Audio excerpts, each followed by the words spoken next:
Okay guys, let me break it down so I can show you step by step how I made it, and I'll have a detailed discussion on the back end regarding mortar and everything you need if you want to build it yourself.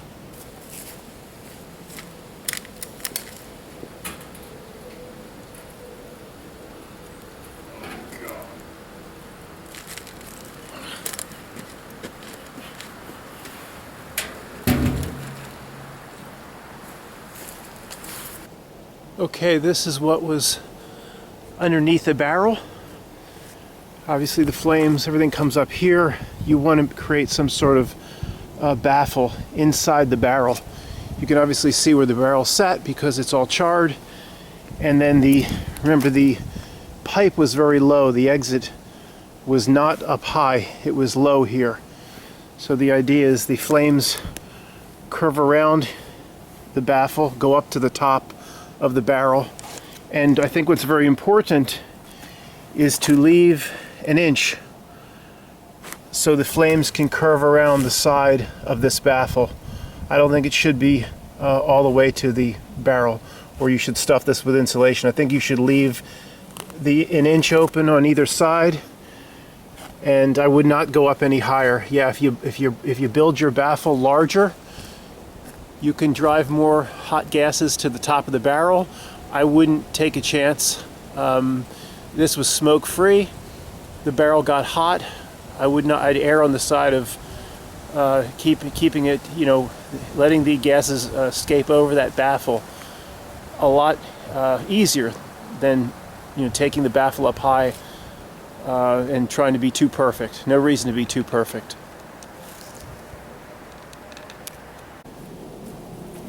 Okay, remember I had my burn test in the last video. This is the door here. So let's move the door a little bit off to the side. That's the door. And the top ceiling is 8 bricks or 8 concrete blocks, with these two being halves. Basically your opening for your gases and your flames is 1 full brick. The ceiling level that I just took off was level 8. 8, 7, 6, 5, 4, 3, 2, 1. 8 levels. I'll tell you the total bricks and everything you need in the description. So the next 3 levels is simply 2 blocks, 2 blocks, and 1. It's a total of 6, but they're turned on their side. And then the levels below are the same, except it alternates.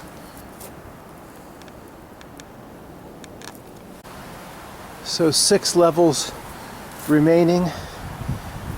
And this is the door here. The concrete block is 16 by 8 by 4, but it's not quite that. It's 15 and a half, but it's labeled as 16 by 8 by 4. But it does, it basket weaves. 2 long is the same as 1 across exactly, which is what you need here. The door is the same size, 16 by 8 by probably just 1.5 inches though. And these are all sold at Home Depot and Lowe's. Now there were comments that concrete block doesn't hold up to high heat, and yes, I know that. Again, this is labeled as an emergency stove, or a stove to get somebody through one winter. And we'll talk about options later if you want to make it permanent, or how to line the firebox. But I did put it through a pretty big torture test, the second burn. Now, it didn't burn hours and hours, but the heat got up to well over 1,000. And there is no degradation in the concrete block. Yeah, it's not going to hold up for more than a season or 2 if you don't line it, but it certainly works for an emergency stove. It did not break down at all after 2 pretty serious burns. Down to the 5th level. Again, we'll talk about the door and the options for the door in a little bit.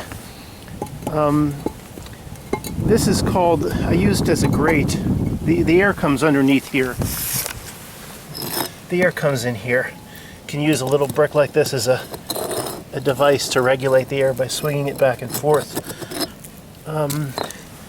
The air comes up underneath the grid, which is the design of most masonry stoves and Russian stoves. And this, I finally remembered the name of this stuff. It's called landscape. No, I'm still forgetting it. Hardware cloth. It's called hardware cloth. Oh my gosh, I never remember. Hardware cloth at a 1/2 inch. And you don't want it the 1/4 inch or less. It gets clogged up too quickly. You want a 1/2 inch or more. Again, this is not what you want for a permanent stove. It's just laid between the layers. But I believe this would last. If somebody had to get 15 burns out of this in an emergency, I think you could get 15 to 20 burns. I've tested it a lot using different stove designs. I've never had it burn through, but I do recycle it in and out from time to time. It's good for an emergency, 15 to 20 burns, and it's easy. You simply just make it larger than the square. You place your blocks on top. Oh, I think there are only 2 blocks that have to be cut in half for this entire stove, and they can be chiseled and scored. You don't need any real equipment. So to make the door, this is a 1/2 here, and then your other 1/2 is here. Okay, level 4 at the beginning of the door, and we're going to figure out in a minute the best way to line this firebox to protect it if you want to build this for 10 or 15 years. But every stove has to be easy to clean and easy to load, or nobody will use it. The door has to be big, it can't be a pain in the ass to start, and it has to be able to be cleaned. So this is about enough space. You make enough space for your shovel by having this brick stick out a bit. You don't want to make this too big because you don't want too much air to come through. So you could at least clean it out like this if you had to. Now obviously this isn't ideal because you're only able to shovel down the middle. You're not able to shovel the sides. Eventually the sides will build up with ash, and of course that is not ideal. But for an emergency stove, just being able to shovel out the middle is enough. Having air come through the middle all the way to the back, actually that might even be better. Having air be able to come this grate's too big. I mean, you don't need, just as long as your air can travel from the front to the back along that channel, that would be all you need to keep the stove burning, even if the sides filled up with ash.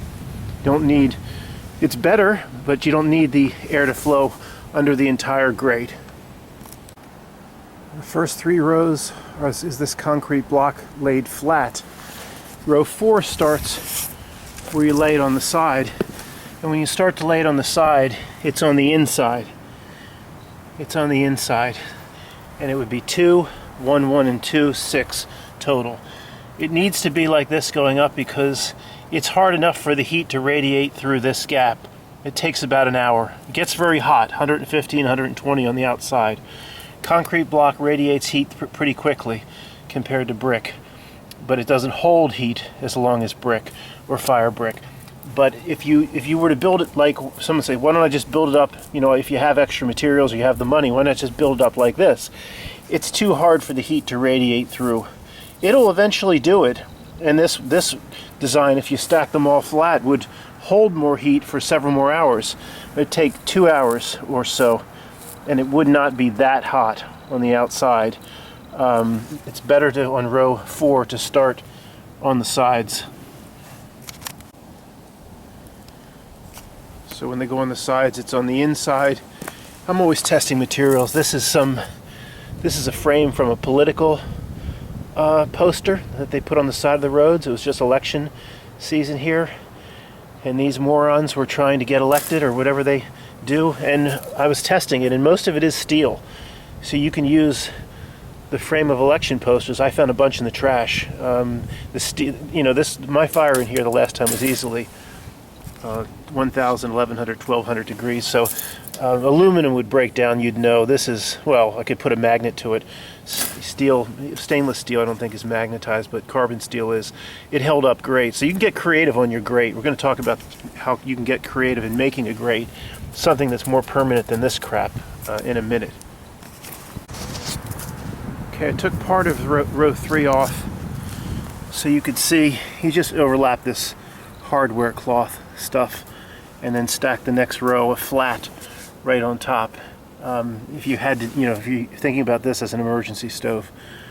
And again, remember, I didn't make cuts. I tried to, for an emergency stove, I tried to keep the cuts as few as possible. So I just slid this over so it sticks out. The reason that brick sticks out is to create that air hole. You know, if you were making something nice, you'd simply cut the concrete block. We'll talk about how the best way to cut concrete block in a moment. Okay, I'm putting this block away permanently for the winter, so it's a few minutes before I come back. I'm usually out of breath. So here's the stuff. It cuts very easily with any sort of metal snips.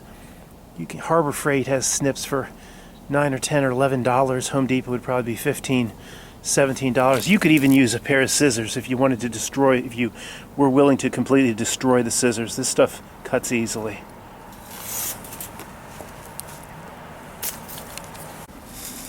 Okay, even the base layer, I only did 2 tests, but even the base layer held up. It's not coming apart, it didn't crack. Even the base layer held up. But again, cement or a block is not recommended for high heat. This is fire brick. If you can make your base layer, layer 1, instead of out of concrete block, if you can make it out of this, these are about $2 a block, then make your base out of fire brick. So the grate would go above the fire brick. It would last much longer.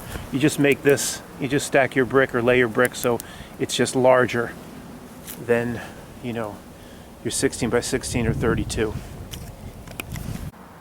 In terms of lining the firebox, of course, the best way is always with fire brick, and that's what most wood stoves are lined with. This is a full-size fire brick, 9 by 4.5 by 2.5. This is the same, 9 by 4.5, but by probably 1.5. So I don't think your firebox gets too small if you line it like this with fire brick on the sides, and then you would need to use these thinner fire bricks going up against the cement block. This gives you then this shelf, and you would notch out holes or little grooves in the shelf for pieces of steel, rebar, pieces of metal from the political posters, whatever you can get your hands on. You'd notch out grooves and just lay your bar across shelf to shelf. And then I would go 2 layers up on this thinner fire brick. Of course, then you have space issues. So again, your grate then is as high as, it's a little bit higher than this, which is good. Your shovel can get in easier. You know, the problem is, let's just say that fire brick's down 1, 2, 3, leaves you with a gap, but that's actually pretty good, because the back, this thick fire brick I would just use on the sides to create the shelf. You can notch it out to make your grate going across. I would just use this thinner fire brick right from the back. I don't have any more of these right here, so I'd show you that. It's probably pretty good. 1, 2, 3. So this one would wedge in here very nicely. 1, 2, 3. And then, well, you'd have to make some cuts, because this is, you know, this is shorter than 2 of these. Fire brick's very easy to cut with a cheap wet saw. Wet saws start at about $40 at Harbor Freight, probably 60 or 70 or 80 at Home Depot. Regular tile wet saws for ceramic tile cut fire brick. Well, you have to remove the guard, but I can't tell you to do that. It doesn't go through all the way, and you also have to flip it. I like using the wet saw better than the angle grinder. But, you know, again, if you line this thing with fire brick, that creates a shelf. 1, 2, I think that would add, you know, that would add 10 years onto the life of this if you were building it and you wanted something more permanent. But again, these are $2 each. A lot of people might say, well, it's nice to have the emergency stove. If I use it more often, I'll just rebuild it in 5 or 6 or 7 years and go back out to Home Depot. That, you know, that's a possibility too for a lot of people. The whole stove is like $170 or $180 versus $12,000 to $15,000 for a masonry heater or a Russian stove. So another thing, you just have to be creative in how you line the fire. I gave this a 1 test. This porcelain tile is not tested for high heat thoroughly. I gave it 1 test. It wasn't that great. I cannot vouch for porcelain tile, but you could, you know, you could do that as well. You could even use these fire bricks. Create a little shelf. Again, the shelf is for your metal to lay across, and then you could mortar in porcelain tile. You know, if it breaks, it breaks. You can also, the door to this stove is so big, you can reach in here and trowel and mortar and repair and do whatever you need to do at the end of the year. That's another option. Another option is to use a fireplace smoke chamber parging product. Probably pretty expensive, but it's meant for this high heat application, like Prior Fire. I always think of it like Area 51, Prior Fire Formula 51. I'm not sure they sell it directly to the public. You might have to have a contractor buy it for you. It's a smoke chamber fireplace parging, which means you just put it on a trowel, and you say you don't have any fire bricks. You simply trowel it all over the sides, and you don't need any sort of lath or metal lath or anything like that. You trowel it on, and you build it up to a 1/4 inch or 1/2 inch, and that will also protect a smoke chamber or fireplace parge product for high heat applications. Will protect. And you just reapply it every so many years when you start to get your holes. And again, I think if you weren't using this much, and after a few years you start to get some breakdown in this cement block, I mean, you could get refractory cement, castable, and just trowel it in here. Repair the holes yourself. There's a lot of options. One thing I forgot, guys, is it doesn't really apply to most people. You probably wouldn't be building this outside, but cement block soaks up water if it rains, and if you were to take it to 1,000 degrees, it can explode. You do not want to cook, put a raging fire in here to 1,200 degrees when the cement block the last night has gotten soaking wet.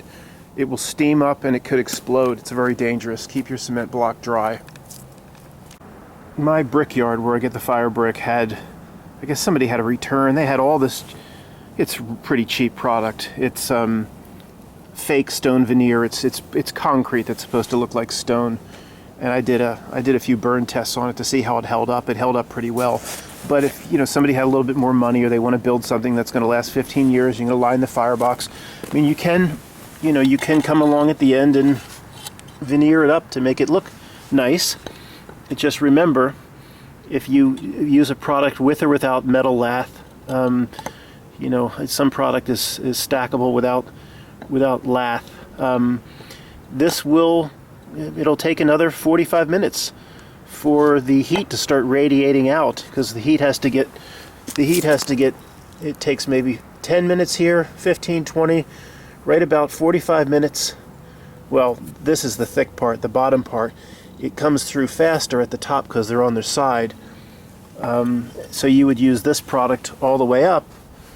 There's obviously, they're not all like this. There's a variety of different shapes. This is a cheap product. That's why they just gave me samples for free. But this, again, the more you veneer it, you're going to add another 30 to 40 minutes before the heat starts radiating out. However, it will hold heat longer. It'll hold its heat for a few more hours. And remember, there's a barrel on top of this, so you're getting heat immediately via the barrel. This is a hybrid between a masonry heater and like a rocket stove that uses a barrel. The barrel will throw 400 degrees within a minute. So if you veneer it, the bottom part's just going to take forever to start throwing heat, but once it does, it'll probably hold its heat for a few more hours. Cement block probably will hold its heat for 4 hours, 4 to 5 hours, where regular red brick and fire brick, if in a very, very large masonry heater with over 600 bricks, will radiate heat out for 12 hours. If you add this veneer, if you add any veneer, make sure it's a veneer that radiates heat and holds heat.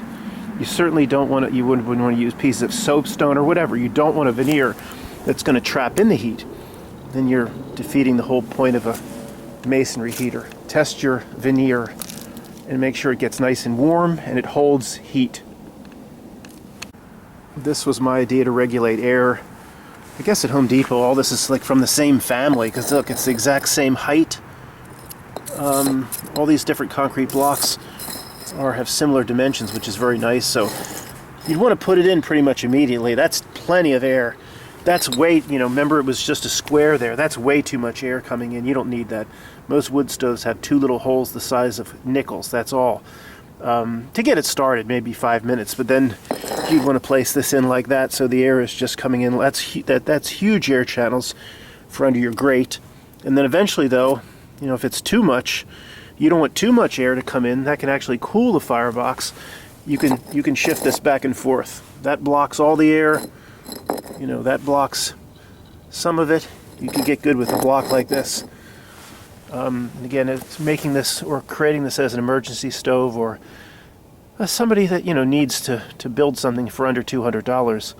There's a lot you can do creatively with the door. You can make a glass door. I'm favoring the person that needs to use this as an emergency stove or to survive the winter. There's a ton of things you can do if you have an extra $200 or $300 to spend, including that sort of veneer and stuff like that. Better quality grate, etc. Okay, the back 10 minutes will be a discussion on materials, and it'll be all the details that I missed if anybody wants to actually build this. There's very few pictures coming, no more images. So again, this back end doesn't make sense for anybody to stick with this unless you're going to build it yourself. So remember, the barrel is turned upside down, and usually when you get these barrels from your recycling centers or your scrap yards, I think I got this from a scrap yard in Westchester for $10 many years ago. Just search, where you can get burn barrels. They're called burn barrels. They come with one end, usually come with one end open. That's what you want. The pipe or the chimney comes out low, remember, on the barrel. That's a 90-degree elbow, fixed elbow stovepipe. Stovepipe is usually black. It's 6 inches, the diameter. I have it here attached to galvanized, a 5 or 6 foot section of galvanized dryer vent. Use stovepipe, of course, whenever possible. If you use galvanized dryer vent, make sure the galvanization, the zinc is burned off. It can be toxic until it's burned off.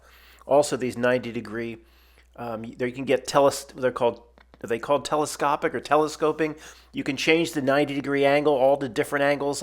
For this application, I like the fixed 90-degree stovepipe. And of course, this is a test, so it's not mortared in. But the weight of the chimney held everything nicely in place, and I got very little smoke. What you'd want to do is use, I think the best products to pack around it if you were building this permanently is that, I think it's called Imperial stove mortar. It comes in a caulk, a high heat caulk. I think the product's called Imperial. I think it's from Canada. High heat mortar. It's like a paste. And then there's also a caulk. In the test, I didn't get any smoke at all. And all I did was just kind of shove the pipe in there. I didn't get any smoke leaking out here. Of course, you don't want to do that in your home. Use those products we just talked about to you could just pack it in with your hands, build it up to a 1/2 inch. There's high heat sealant, whatever you need to do. But you don't have to do much because the smoke wants to go up the pipe. It doesn't want to come out the little crack. The hardest part of the whole project I mentioned in the previous video, which shows the burn tests in the prior 2 videos, is cutting the hole in the barrel. I drilled holes, and then I used a not a reciprocating saw. I used a jigsaw with a metal cutting blade to cut out my hole for the 6-inch stovepipe. So if even in an emergency situation for mortar, of course, I just stack these blocks so they leak smoke. You can't just stack the blocks in your home. You need a mortar between the blocks. You need to trowel in the mortar. I would keep my joints very, very thin, absolute minimum. If you're as an emergency stove or the lowest possible cost, I would probably mix basically dirt. I would buy dirt. I don't think you could, if you get it out of the backyard, you have to sift it, and you can't have any rocks in it. You have to sift it like crazy. Buy dirt, buy some sand, and I would use Type S mortar from Home Depot and Lowe's. I probably would go 3 parts dirt. I mean, fire clay if you can get it, but it's like fire clay is like $35 to $40 a bag now. I'm always going to talk to the person that needs to keep the cost down, or you're using this as an emergency. 3 parts dirt, 1 part sand, 1 part Type N or Type S mortar, and I would keep it incredibly thin. My joints less than 1/8 of an inch.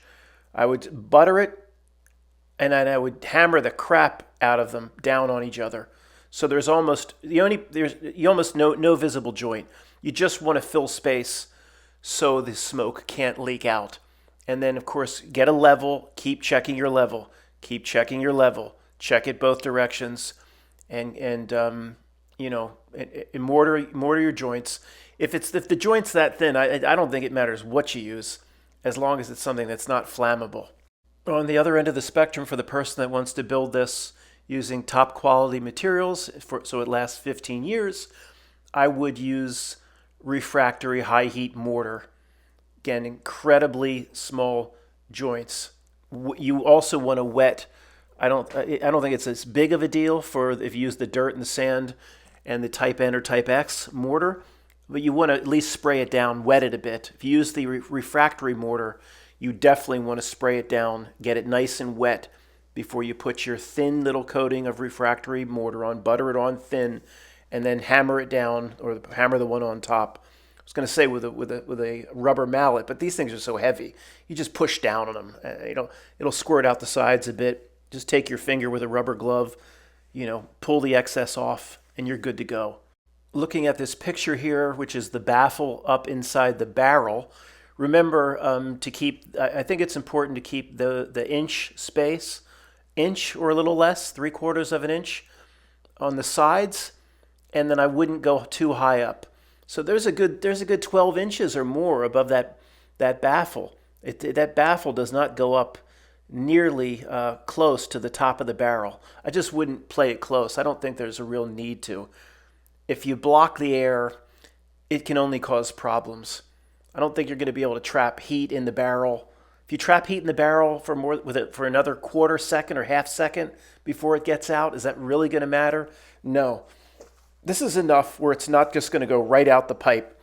I put the heat gun or temperature gauge on my barrel. At one point, it went to 500 degrees. Usually the barrel was in the area of 300 and some degrees, which is plenty of temperature and heat to warm up a few rooms in your house. And then that all that masonry, which isn't really masonry but concrete block, will then start to throw heat after 1 hour and will continue to throw it for 4 or 5 more hours. Last set of notes on the baffle here. I used full-sized fire brick. As you can see, 7 of them, 9 by 4.5 by 2.5. And again, if you moved the wall up where it's right on the open square, again, see, then you're going to have too big of gaps around the sides. And the idea is to not have any cuts, to cut an absolute minimum amount of bricks. So if I slit it up where it's exactly in line with the opening, then see the barrel is wider there. Then I have 1.5 inches on the sides, which that would work too. It's not a big deal. What you don't want to do is push it back too close to the opening of the chimney. So you pinch your sides. Someone would say, I'm going to pull it all the way back. I don't think you should. I think you should leave that 3/4 inch around the sides. If you pull it back, yeah, you just choke it off a bit too much. And one of the main ideas with a stove like this is you burn it, just 2 or 3 times a day, and you burn it hot. I mean, tons. You take 10 minutes to build the fire properly. All sorts of kindling, middle-sized sticks, huge, larger pieces of oak in a teepee format. It takes a long time to build, and then it goes hot. So it's going to rage. The fires in this sort of stove, in a masonry stove, is supposed to rage for 45 minutes. You got to make sure you didn't choke it off. You want to make sure those gases can get out pretty easily, because when it's raging, it's going to draw a ton of air through the air square, and it's going to want to move very fast. So I would not push that wall back towards the chimney. It's probably about, I don't know. You just use your standard fire brick till you get that inch on each side. Err on the side of making it closer to the square. More room around the sides, more room around the top. Another reason for not being too perfect in terms of choking it off is what you want to, when you move the door out of the way, you want to be able to add wood without it smoking your house out. If everything's moving pretty fast, you can open the door. You won't get any smoke in the room or anything like that. You want to be able to add wood. And yeah, if it's moving fast, yeah, you're not keeping the heat in as long. But again, guys, I watch these Russian stove maker videos, and their father did it before them, and they're great. I mean, it's 150 years of expertise. They know exactly what they're doing, how to slow the gases down. We're not there. You err on the side of allowing it to move quickly, and if the heat's moving a little bit too quickly through the stove, well, that's fine. That's better than the alternative. Just add a few more pieces of wood. Big deal. Let's talk about how to make cuts in the concrete block as well as the fire brick. I think that, again, there's only 2 concrete blocks you have to cut in half. And you can watch videos about this on YouTube, how to chisel. With a chisel, cut a concrete block, or look up how to cut a cinder block with a chisel. Basically, you just mark your halfway point with a line, and you start to score it. Little chisel. It's a masonry chisel, maybe 3 inches long, I guess, or wide. And I'm sorry I don't have a picture for you guys. There's a lot of YouTube videos on it. You just start hammering lightly to make your line, score it. If you have a score for tile, you can score it along a ruler, score it, and then you just start hammering harder and harder along the score line, different places along the score line until it breaks through. With this stove, if it doesn't break through evenly, it's not a big deal. You can, if a ragged half you can use. And if it becomes a problem with your door, my half is very clean here. You could use an angle grinder. Those things with the little 4 or 4.5 inch discs. You're going to probably need an angle grinder if you're looking to make a more permanent stove, to notch out the what you're going to line the firebox with, to notch out the fire brick, so you can lay your little pieces of steel across. People, when I made the Russian stove a few months back, people were like, "Oh, that's steel. You made your own grate, Matt. That steel's not going to hold up." Like, well, of course it is. If I agree, use different pieces of steel. Use coat hangers sometimes are carbon steel. Test them. Throw them in a burn barrel. Test them first. Pieces of rebar, but rebar is expensive, like everything else all of a sudden. Remember I took metal pieces out of the political signs and banners along the side of the roads after they went in the trash.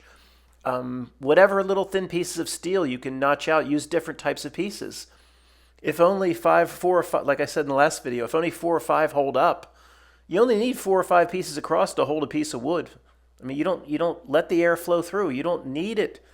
Don't make a grid, don't make a grate that's real close together where the ash will choke off the air. You don't want that.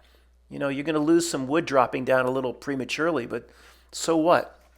If you're making a stove and you want it to last 10 or 15 years, you'll need to line the firebox with fire brick. I think the best solution, as we looked at in the video, was to use the full-size fire brick to make a shelf, then the thinner fire brick.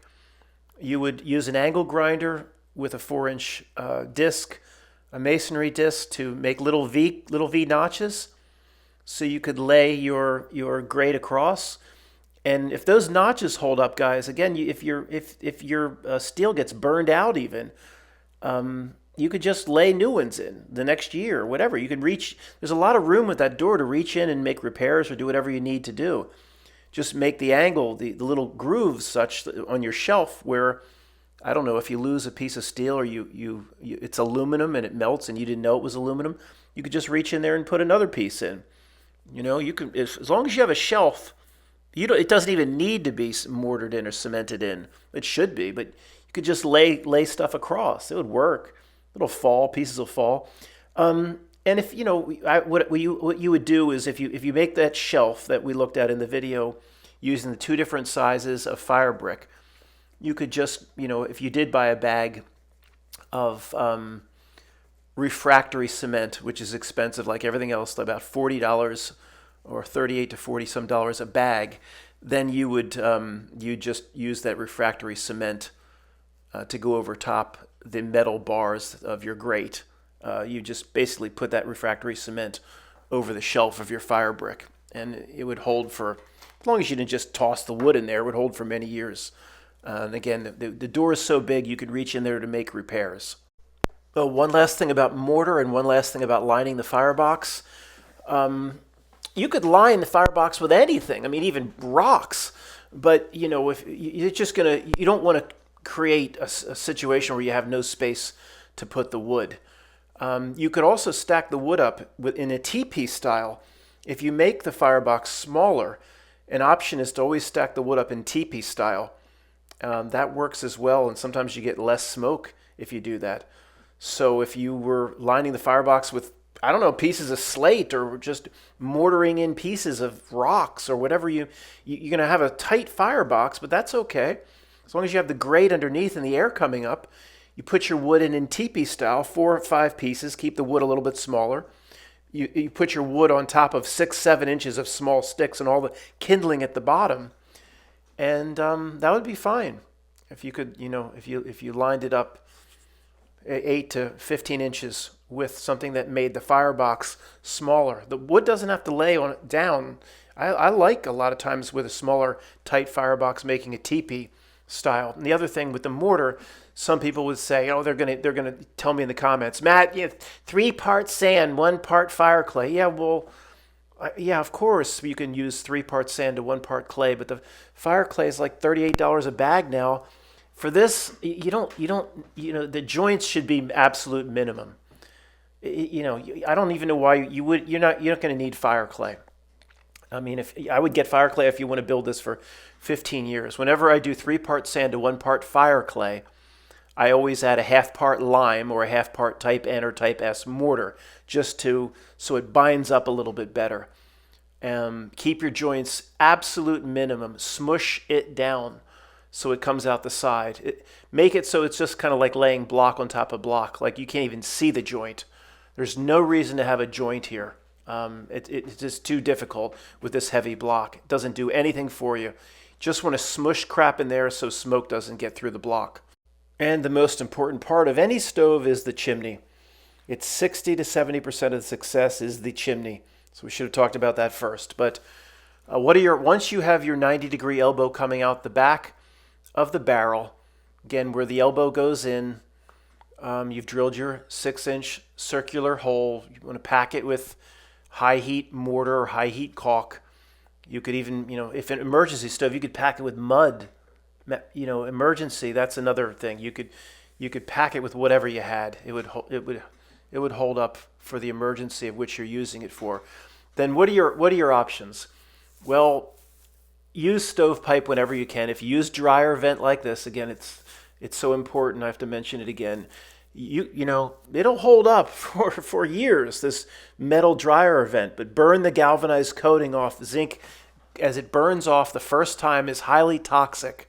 Once it's burned off, it's safe.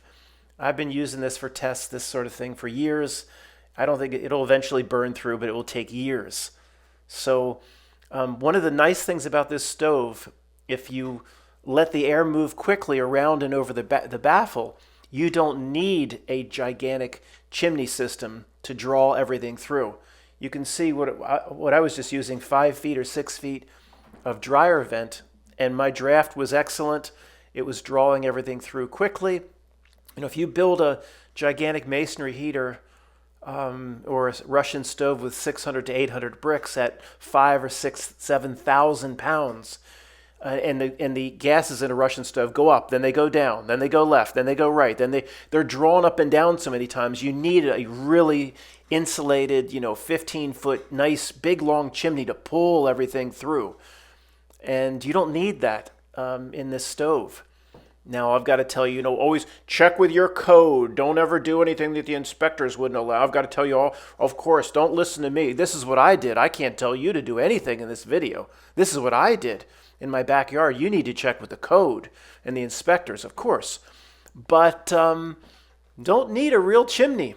In an emergency, I saw them do this once in pictures in Stalingrad during World War II.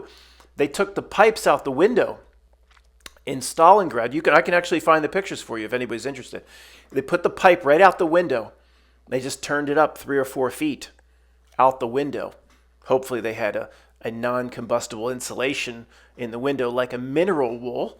But you pack mineral wool, a non-combustible insulation, you could take this, if you were in Stalingrad, right through a wall, right through a window, right through whatever, as long as you turn that pipe up 3 or 4 feet on the outside.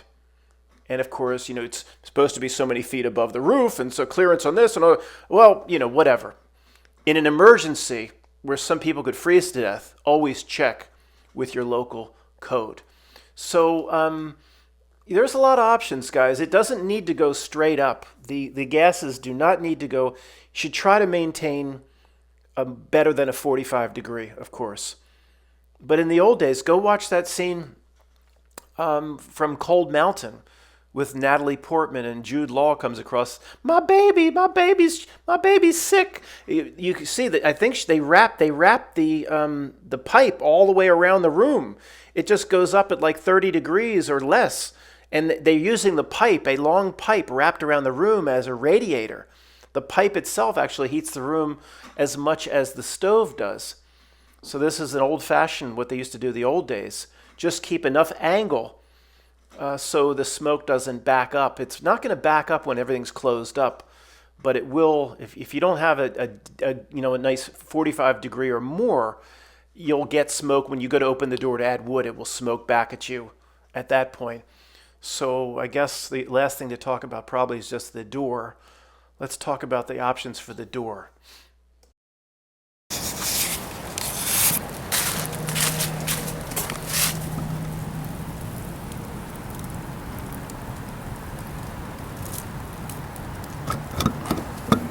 Okay, I designed this with a nice big door. If it's a pain in the ass to load wood in, there's little tiny space. No one's ever going to use it unless it was an emergency. Big door, easy to get in there, easy to repair things, put your arm in there, easy to clean out. That's very important. Now here was the first test. I'd used a big full concrete block, full size for the door. I just kind of swung it open as you saw. But then I went to the just the same size, but the 1.5 inch thick, which is very, very light. I would stick with that same size, but 1.5 inch thick that I showed you in this video here. And I would basically with a chisel, or if you have an angle grinder with a grinding wheel, I would chisel basically a little, the stove itself, I would chisel out 1/8 inch so I could take my door and push it in a good 1/2 inch to 3/4 inch. I would try here in my tests or the videos before this, you see the door has all sorts of gaps, and that works in an emergency. But if you're going to build this more permanently, you want to make sure the door is pretty secure. You don't want any smoke coming out of the door, and you could do that by using the smaller, the thinner cement block, and you can get these handles, screen door handles, or there's much larger handles you can get where it takes two big screws. You would use a masonry bit, which is very common in any drill set, to drill large holes in the concrete block, and then you would just lay the handles in and then pour concrete around the screws to cement in your two handles. I wish I could show you that, but I can't. Basically, just drill holes where the screw would go, and then lay it on plastic. Then just fill it, mix cement up, or type S, type N.